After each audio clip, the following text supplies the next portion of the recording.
All right. What's up, everybody? Pet Man Matt Moore, Friday Night Live. Welcome to the show. I got producer Brandon here with me.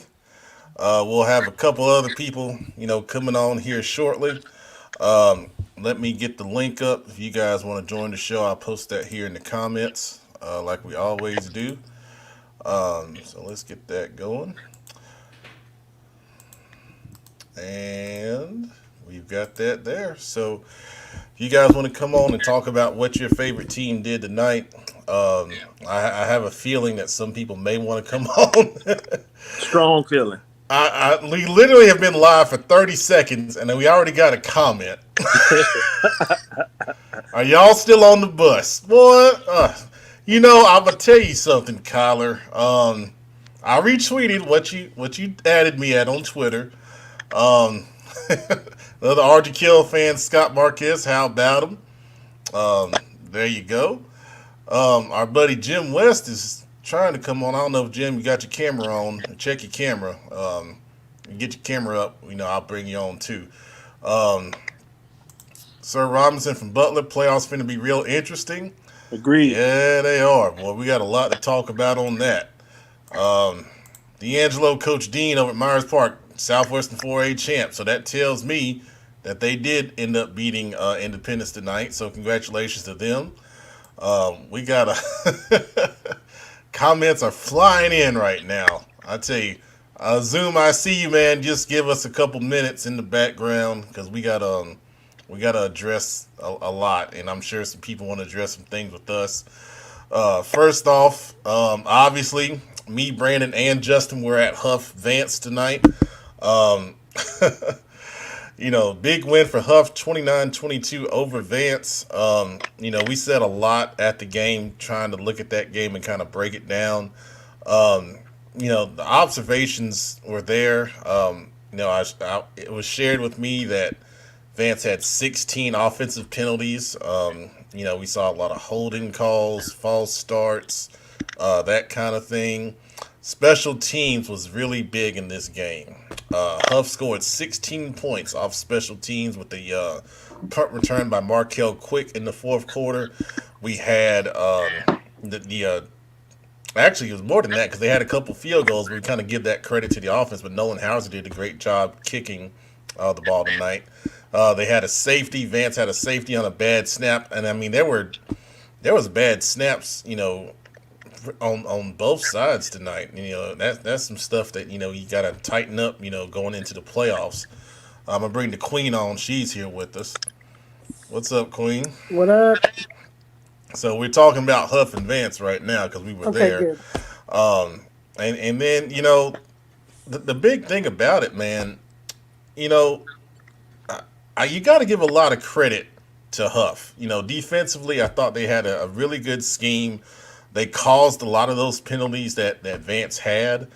Um, and then offensively, they made the plays when they needed to be made. The big run by Mookie McWilliams, to get that margin to a two-touchdown game to pretty much seal it. At the end was very, very impressive. Um, we got some more comments here. I gotta scroll back up because y'all talking real fast, man. Um, I bet. you know, Mr. Jen here, she sent me a message before the game, and I'll share it. She said that I was a sellout because I picked Vance, and I said, the best thing about what we predict is we are usually wrong, and my lord, we were wrong Wow. tonight. Like we were wrong on so many things. Good gracious, man. See, but here's the Um, thing. Here's the mm, thing, mm, though, mm. because me even picking Vance, I knew that I should have probably picked Huff, and I'm just putting that out there right now. I mean, But I everyone was knew. like, you know what? I'm riding with Vance because everybody telling me you need to ride with Vance because and not to say that they're not still a good team, but Huff was just Oh better. yeah. I mean, I knew it was gonna be a really tough game to pick It anyway. was a toss up. That was a Anyone who toss up, follows both teams knew that both teams were capable of winning. It was all right? about who was going to execute the best. That's all it was. Both of those teams were capable of beating the other. It's just about how the pieces landed. That's all. Hmm. Absolutely. And Cherie, hey, be your own woman. You know, don't follow us. Oh, well, and that's true, you know. But I Right. felt like I was like, Definitely man, don't. just go ahead and ride with Vance because everybody ride with Vance. It's cool. That's No, cool, you know. no. Now we will get some credit. You know, Kenneth. You know, he did pick He Huff. did. He did pick Huff, so he was He right on did. that one. But he was wrong on Concord. Jesus. I mean, I yeah. mean, you can't blame him. He really didn't have a choice, but I know. it was I really know. it's an obligation. Oh, Jim's ready. What's up, Jim? How's it going, guys? Oh man, we've been getting personal slimes all night so far. If you just go look on Twitter, man, good gracious. Ooh, it's been rough. Okay, all right. Comments. Miss Young, Best Ridge won. Hickory Ridge over Porter Ridge, 35-32. Wow, what a game! Wow. Man. Man, so that's a big win for Hickory Ridge, keeping their playoff hopes alive, and we'll talk about that here in a second. South Meck, big win, 38-14 over West Meck. And that's Teron Williams, big lineman for South Meck. I mean, they finished on, what, a 4-game winning streak to end the season? I think they finished 4-3. So that's great momentum going into the fall for South Meck. IMEC, congrats to Huff to winning the finale of the IMEC. Bittersweet, going to miss this conference. I know that's what you got to say publicly, but I know the truth. And he don't want to talk about what transpired at Mallard Creek. But, yeah, that was a tough one. That was tough. Mallard Creek, you know, put a old school beat down on Mooresville tonight. Oh, wow. And matter of fact, I just saw the, where was that score at? There it is. Keith Booker. Mallard Creek closes out the season 61-0 win. What? Good gracious. Jesus. Oh. Well, all right, Justin's ready. What's up, man? What's going on, y'all? And we going through these comments, man. They giving it to us. Boy. Rod Stevens promised his bus has flat tires. Better get off. Whew. Good gracious. Miss Burlos. Rod Stevens already called AAA. They're en route. Boy, y'all Damn. got some fire tonight. Good gracious. Oh, all right. Our buddy Terrence. Curtis Neal was amazing. Counted 3 sacks, 5 tackles for loss. About 10 tackles of energy all night, dominant. I don't know if you could see it on the broadcast, but he gave everything he had, man. I mean, he was literally, you know, just, after plays, he was just spent. I mean, he barely could catch his breath, and I mean, he gave it his all. He gave it his all, man. You're exactly right. He was absolutely dominant in the middle of that line. And I talked about Huff forcing penalties on Vance. He had to force 3 or 4 holding penalties. I mean, it was just, you know, a crazy, crazy performance. And I'm sure if you're watching this show, you probably saw his walk-off interview with us. And I mean, all I could do was laugh in the moment. Because what can you say? You know, we picked him. We didn't pick him. And there it was. All right, Brevin. Potential to be a low-scoring game. Yeah, okay, yeah. Y'all scored 41 points. It wasn't low scoring. You did it. Hey, y'all did a hell of a job, man. Y'all did a hell of a job. You know, one of the things that we said, you know, we weren't sure, you know, how well Providence would face a strong passing attack like RGKL had. And that's why we said the weather was a big factor, you know, and it obviously didn't rain. You know, I think we missed the rain tonight here up in the Triad. They had some rain. Was that right, Jim? It had rain in that area? The Triad, the Triangle, there's going to be a lot of games that are going to be played at 11 o'clock tomorrow morning. Oh, that's going to delay the playoff brackets. Okay. Yeah, it's it's like some of the games, I think they got in maybe a quarter or so, and so it should be that. It's not going to be that much longer. I think they probably can get most of the games done by about 12:30 or so. Okay. As long as it doesn't go in overtime or double overtime or triple overtime. Got it. All right, good stuff.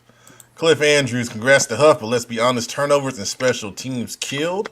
But I said whoever had the least turnovers would win. So now, one of the things we said about Vance at the beginning of the season was if they were going to lose, you know, beating themselves was going to be the way it happened. And a lot of that happened tonight. High snaps, you know, putting them behind the chains. The high snap in the fourth quarter, early fourth quarter, that caused the safety that gave Huff the lead. 15-14 was a huge play. that play really flipped the momentum because when Vance got the ball back, they went 3 and out. They had to punt. That's when the punt return from Markel Quick happened and gave Huff that 22-14 margin. And by then, that momentum was rolling, man. So great job for Huff, capitalizing, on those things because, those things happen, but, you have to be able to take advantage of them too.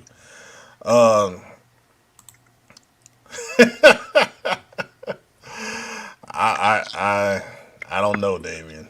Yo, Damien, what's the final score on that Porter Ridge and Hickory Ridge game? I didn't They lost 35-32. But Damien, you always welcome, man. He was kind of quick on that response. He didn't get a chance to answer. What? We talked about it before you came on, man. Oh, okay. All right. Oh, Kenneth's joining us. Oh, we got a full show, man. We got to do Football Focus Weekly. Hey. You got to be quiet. I can't wake anybody up. Josh Johnson, where Billups? Well, he said he didn't want to come on, but maybe if he sees that, he'll get inspired. He has surprised us in the past by just popping up. So yeah, we'll pass that on, Josh. We'll see if he'll come on tonight. Charles Artist, special teams killed Vance tonight. Absolutely. Justin, you got any thoughts on Vance and Huff tonight? We've been kind of talking about it before we move on here. Yeah, it was a game. I mean, people didn't expect to go that way. Obviously, like you said, if it had been a cleaner game, it would have been definitely a little closer.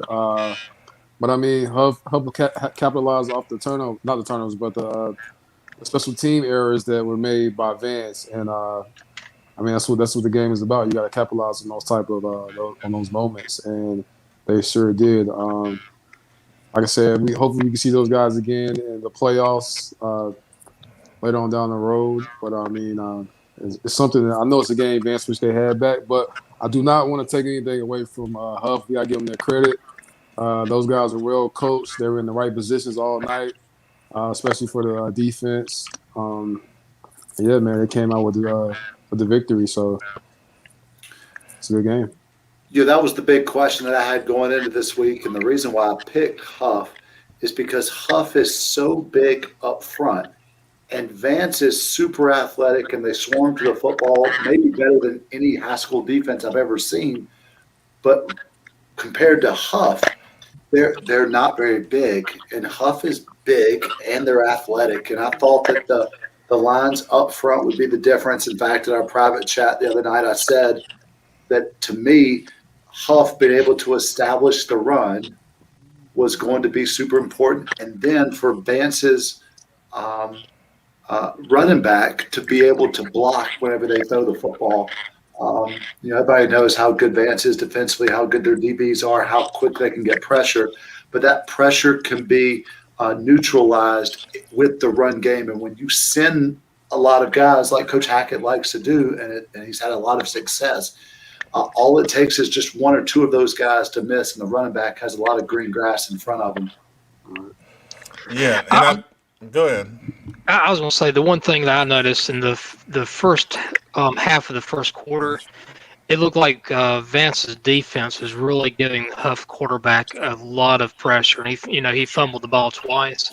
Yeah. But after that, he just got in sync. I mean, he played a fundamentally sound game in the last 3.5 quarters, and I thought that showed a lot of courage and a lot of leadership to get back and do well against a powerful Vance team. Yeah, and that's a good point, Jim. Those two early fumbles by Huff, Vance, could have really, kind of seized the momentum of the game, but Huff did a good job of, holding them to that one touchdown by number 5, Joseph Morris. They could have really taken control, and that game could have went another way. But that's kudos once again to Huff by staying in the game, hanging in there, and then things breaking open in the fourth quarter. All right, let's couple more comments here. Curtis Neal, James Pierce showed they are two of the top defensive linemen in the state. Absolutely. Sure. I think they already were coming into this game, but big time games have big time players, and those two are very big time for sure. Marcus Bell, Kings Mountain 28, Crest 7. I told y'all earlier this year that Kings Mountain defense was the truth. Hey, we all picked Kings Mountain. I think we all got that one right? Got that one right. Except for one. Who picked? Oh, now see that? Okay, credit for Huff, but then you picked Crest. So that kind of cancels it out, Kenneth. I told you, 1998, Kings Mountain beat us in the fourth round of the state playoffs. I will never cheer for those guys ever. And another side note, in 2001, my brother lost in the state championship in wrestling to a Kings Mountain wrestler. So I will not pick them for a second reason. Sorry, Mountain News. Wow. All right, there you go. You know, there's 3 strikes and you're out, so you still have Well, one there's strike. a one-strike rule with me, Jim, if you don't know. That's why those boys in the green and white up the road don't like me a whole lot. Well, yeah, you wasn't right about that one, man. They won 28-0 over your boys. That was tough.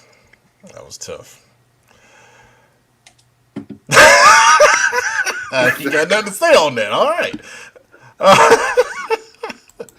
RDK quarterback Jack Curtis. Slime aside, you all owe Coach Jocham some love. Head-to-head score 89-16 versus flavor of season. Ooh. Okay. Well, Coach Jocham is a great guy. I mean, I have talked to him a couple times. Obviously, we did the interviews last year in person. He's been at RTQL for a little while, kind of back and forth. He's a defensive guy. But, yeah, he is a really, really good coach and has done a great job with that RTQL program. You look at the past couple years, how they have kind of moved up into the top of that conference. And, before that, they have been, kind of up and down. They have a good year here to kind of go back down and, doing that thing. But he's got them stabilized at a conference championship level. And it'll be interesting to see now if we can get the results of that draw, because now we got that 3-way tie. They've already drawn. Providence got number 1. Adriquel got number 2, and Olympic made it at number 3. Wow. Okay. Wow. Now I'll tell you. Now, if you're Providence, you get smoked tonight, and then you still get the number 1 out the conference because of the draw. That's interesting. That's an interesting dynamic right there. Wow. Okay. What was the score of that game, Pap? Oh God, they showed it to me several times. 41-10.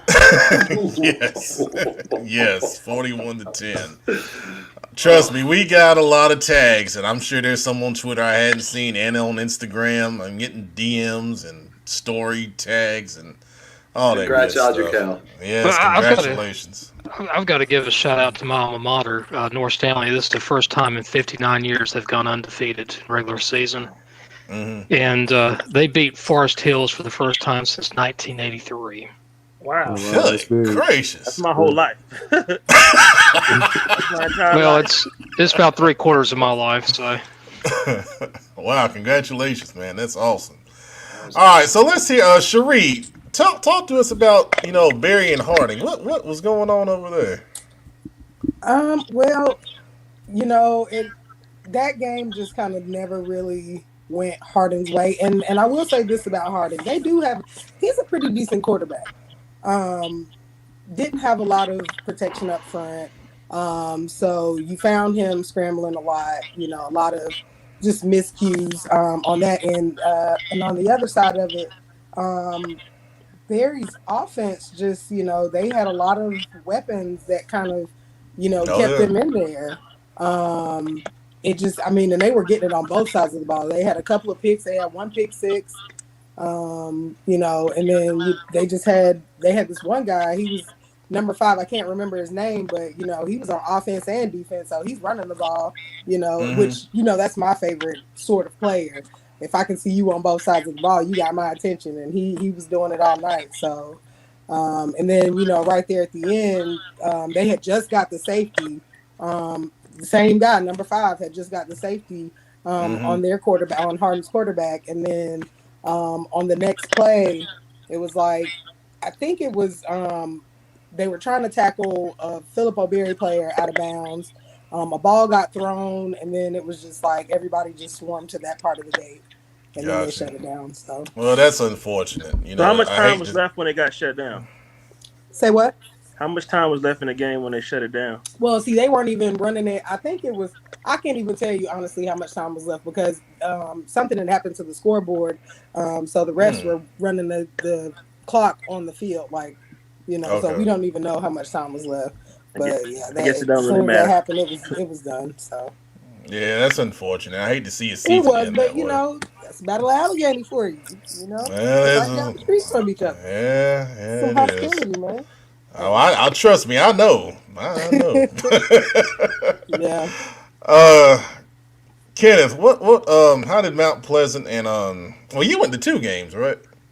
Yeah, I called the fourth quarter of the Central Cabarrus game, Mount Pleasant versus West Stanley. The so-called, as of today, backyard brawl was As of exactly today. that. Okay. It was an incredible game between 2 really good football teams. West Stanley drove the ball down the field in their first series. Big number 33, who was just a ginormous kid, was running the ball hard. They score. They go up 7-0 on Mount Pleasant's first offensive play. 33 went down with what appeared to be a knee injury. Did not return, which really limited West Stanley for the rest of the game. Mount Pleasant made some adjustments at halftime. Came out and threw a couple seam routes that were wide open that had been there in the first half. That maybe I mentioned to 2 of their coaches who used to coach with me or not, but it ended up being some huge plays for Mount. And then West Stanley got the ball back late and was driving to potentially win, to at least tie the game up. And Mount Pleasant had a huge stop. So kudos to Coach Johns. They're 7-0. This is where it gets really crazy. Mount Pleasant is 7-0. They're the only automatic qualifiers from their conference. West Stanley is 3-1. Oh, wow. Probably will not make the playoffs now, but because of the way that 2A is set up, Mount Pleasant could be as low as a 9 seed for the playoffs. They could be traveling at 7-0 for a first round playoff game. Wow. Just a phenomenal season that we're playing in. That game ended. There was a lot of runs in that game, although Mount Pleasant had some success through the air, was able to catch the last 8 or 9 minutes of the J.M. Robinson Central Cabarrus game. I believe Robinson was up for the entire game. In fact, they had just scored to go up 35-31, I believe. As I was pulling in, Robinson. Anyhow, maybe it was Central just scored. I don't know that the score someone had just scored, but Central Bears had some turnovers late in the game, including a big interception by Tavion Glover. Our guy Elijah Horton had maybe the hardest hit I've ever seen in a high school football game. He hit Blue Monroe on his blind side, coming off his blind edge. And I'm telling you, Elijah Horton, he is the ultimate warrior. His helmet flies off and he's shaking. I swear that he got sweat on me from 200 yards away because he was shaking his head so hard. But an incredible ending for Central Cabarrus. Of course, bittersweet for me because I love the kids at Central Cabarrus. Bittersweet because I love the coaches at J.M. Robinson and, of course, their quarterback. But a great end to the season for Central Cabarrus on senior night. Absolutely, that's a way to go out. It's a great way to end a career with a win over a team, that's going to be in the playoffs. So, that's good stuff right there. All right, we got a lot of comments to get to, so let's go through these. AFlick84 BS Lake Norman may miss the playoffs after finishing 5-2, finishing third to 4AA being a 4A. So yeah. It's going to be interesting to see how that's going to work. Lake Norman would be a wild card. They're in that same mix with Hickory Ridge. That would be a wild card team trying to get into the playoffs, being third place finishers in their conference. To Jim's point earlier, there are some 11 a.m. games in the Triad and Raleigh area. So brackets may be a little delayed, but Saturday afternoon, we'll get those brackets from the NCHSAA and, see where everyone ends up. But Yeah, it's gonna be really tough for some of these good teams that played full schedules that don't get in at 5-2, and then you see some teams that have played 3 and 4 games that are undefeated that are gonna make the playoffs. But we talked about that on our weekly show on Wednesday nights. Karen Belk, way to go, Olympic. Olympic, hey, West Cabarrus gave Olympic a good fight. They ended up winning that game 30-19. So Olympic, they're going to go into the playoffs as that wild card, only having the one conference loss. We'll see where they get seeded tomorrow. Charles Artis, congrats to the Huff. They played hard-nosed football. I was a little disappointed Vance got away from the running game. Vance, their coaches will work that out. There was a lot of things that they have to clean up, and they know that before the playoffs start. I saw them in deep discussion, as we were leaving tonight, because they're already, going through some of the things that went wrong and, figuring out how to correct those things for sure. They'll be fine. And just to remind everyone, last year Huff beat Vance in the last regular season game, and then we saw what happened in the playoffs. I would not want to play Vance again. That's beating them once is great. Beating them twice, that's just, it would be amazing. Again, I think that's going to be I think Vance is definitely going to have some wood stoked into their fire for that game if that happens. Absolutely. Yeah. Brian Elder, shout out to Markel Quick at Huff. Great job on kick and punt return. Yeah, like we mentioned earlier, his punt return was a big play. That game was super tense. It was 15-14 before that punt return happened. And gave that 22-14 margin. And it was still a one-score game, but you kind of felt like once that happened, Huff really had some momentum, and, Vance never really recovered after that. Sean Bowles, Olympic quarterback. Way to go, Olympic. Yep. Just mentioned you guys went over West Cabarrus. Seeded as a wild card going into the playoffs. I feel pretty strongly you guys will get in, but, being at that wild card spot, you're probably going to be on the road, for most of the playoffs, if not all of them. So that's just the way it goes sometimes. Luke Bailey from oh goodness, there we go. Luke Bailey from Providence, we gonna be back. That's the kind of attitude you gotta have. Providence, like we said, seeded as a 1. They'll have a home playoff game in the first round. We'll see who that's gonna be against tomorrow. Let's see. A-Flick84, this playoff process is terrible. The good thing is this is only for this shortened, COVID season. Once we get into the fall, there's going to be a whole different playoff process. When we get there, we'll go through it. But yeah, it's not ideal for sure. There's going to be a lot of people that'll complain about next year's playoffs. 6 rounds and only 4 state champions. Mm-hmm. Yeah, we're gonna get to that. That's gonna be a nice. It's gonna be a nice off-season topic.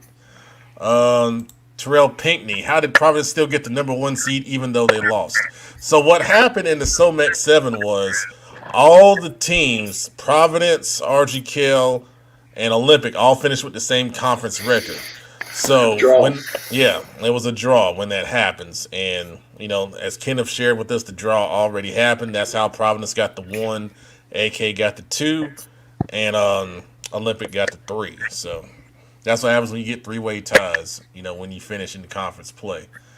And Miss Wagner, thank you for sharing that, Miss Wagner. Appreciate that. Good gracious. Let's see. Joe Hughes, our buddy. Kings Mountain defense flexed its muscle tonight. Absolutely. That was the one game we mostly all got right. Matt, just out of curiosity, you think with Kings Mountain, you think they were stoked by Kenneth's words against them? Did they make a video of me too? Pat, for the record, I'm going to share on Wednesday night a message that I've received from A.L. Brown football. But just know that I've got a dinner out of it, and I've got a conference champion patch that's being sent to me as a thank you for all of that I have done this year for the A.L. Brown Little Wonders of Kannapolis. Hey, now, hold on now. Where's my dinner? Well, you know, Pep, here's the thing. I've been the leading motivation for the Little Wonders this year. They've used me on not one, not two, but now 3 videos, and I'm going to try my best to make it a clean sweep of 4 videos after this week. Because I don't know who they're playing in the playoffs, but you guys already know who I'm going to pick.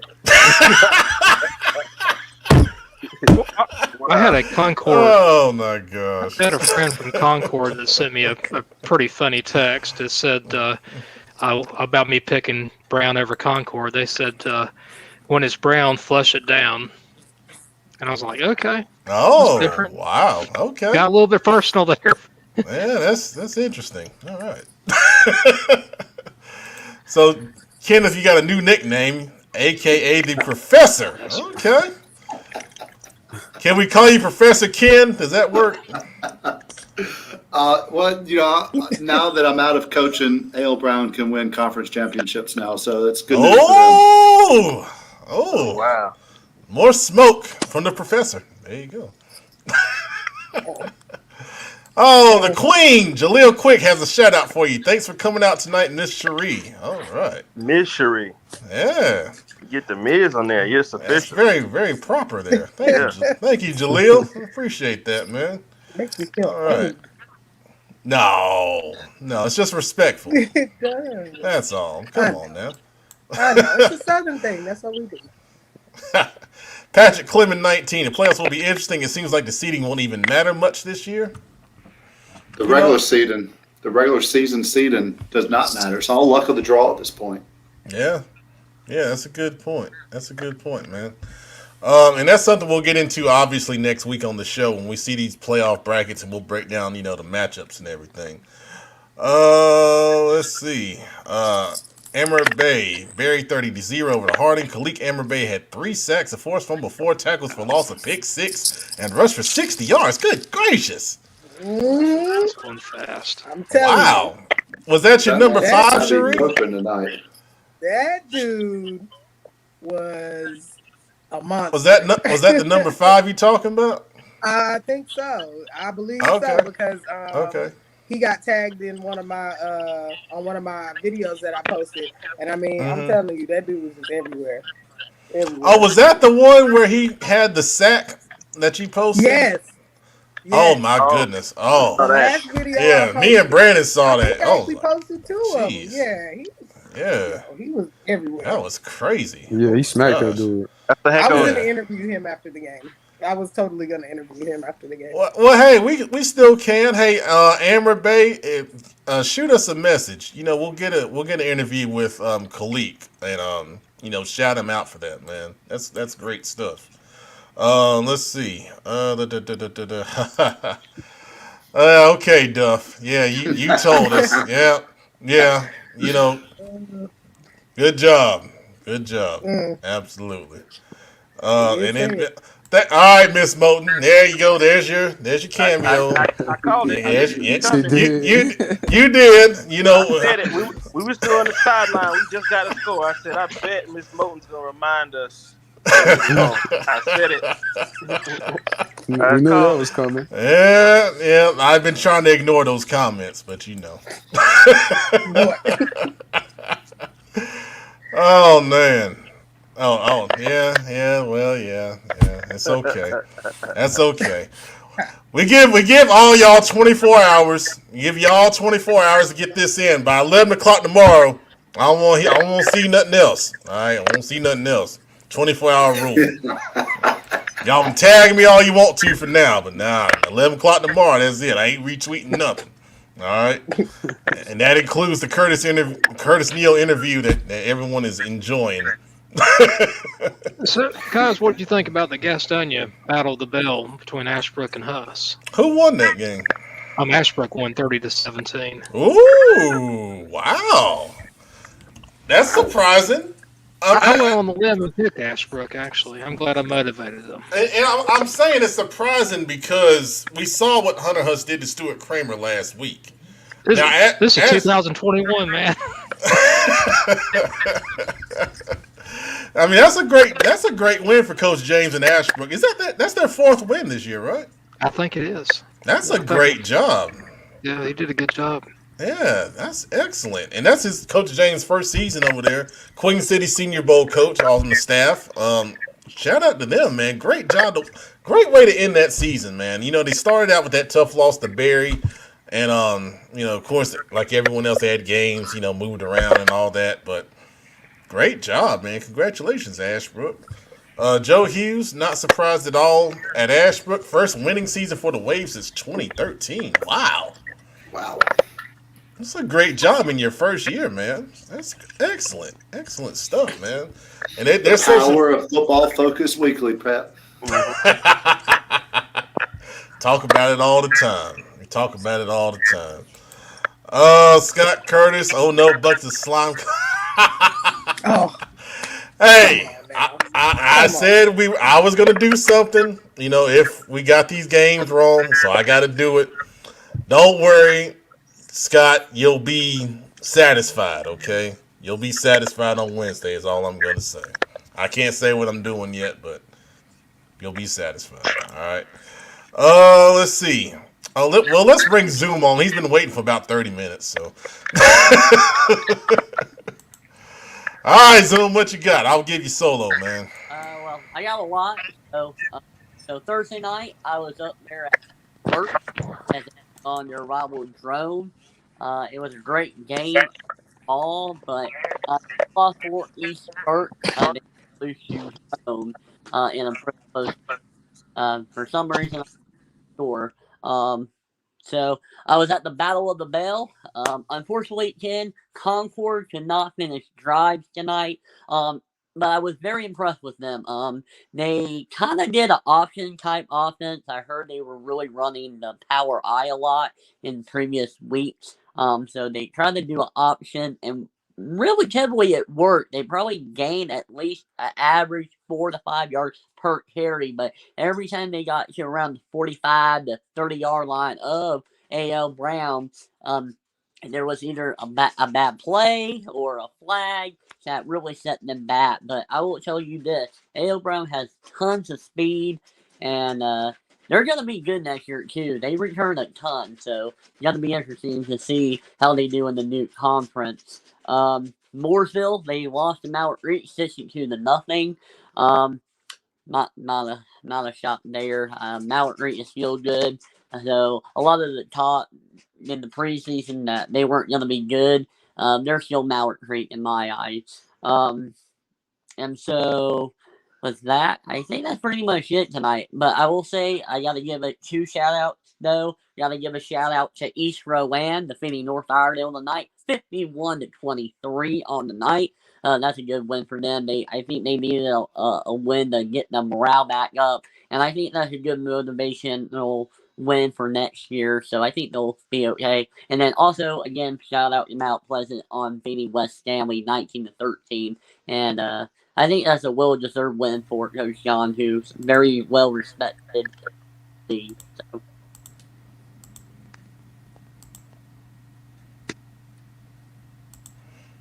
All right, thank you, man. That was good stuff. Zoom.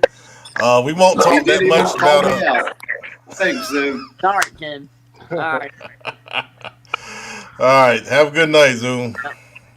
You know, there was some coach at East Rowland. I think he had a number 15 or number 16 seed, and he went up to this place in Morganton and beat Freedom. I think it was like 50-49. I can't remember what this guy's name was. You won conversion with 3 seconds to go in the game. What was it? Glenn something? Glenn McCamrick? Nah. It was a good-looking guy who had a lot more hair back then. Well, you won a roll that year. You won like a couple games. We scored with about 4 seconds to go, 49-48. Do we go for 1 or go for 2? I told the kids all week it was going to be a close game, and we were going to score on the last possession. And Ace Wright, zip, 501 Z, Z shallow, A Will, and quarterback made the wrong read, threw the wrong ball, but we won. They were undefeated. They were 10-0-1. I just remember being shocked about it. I thought Freedom was going to roll in that game, but and then the following week he won, if I remember correctly. Went to West Henderson and beat them as well.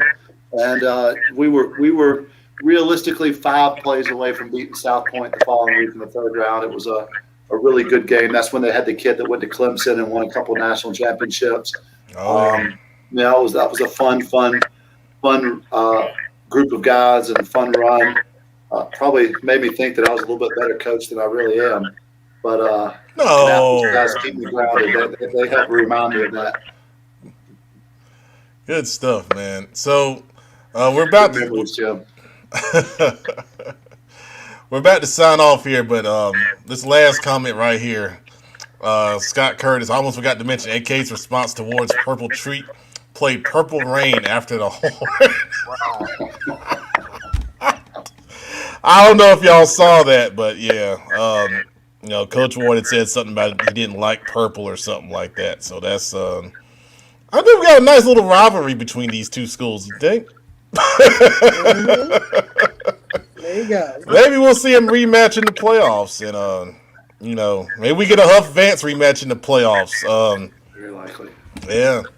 Charlotte teams seem to match up in the playoffs for somehow in the 2nd round a lot. And, we'll see. But, on behalf of the whole crew joining Friday Night Live tonight, I am the Pep Man, Matt Morrow. Thank you guys for watching. Playoff seeding tomorrow. We may, or I may jump on Saturday evening, do a little playoff show, look at a couple matchups before we get Football Focus Weekly rolling next Wednesday night. And, we got a different NFL coach on the show next week. Tune in. Playoff time, we turn up. All right, so check out Football Focus Weekly, Wednesday night, 7:30 p.m. Stay tuned for that possible playoff show. Depends on how mean y'all are to me on social media. If y'all real mean, y'all ain't getting no damn playoff show. But if y'all nice, we'll do a playoff show. All right, anyway, thank you guys. Good night. Good night. Take care.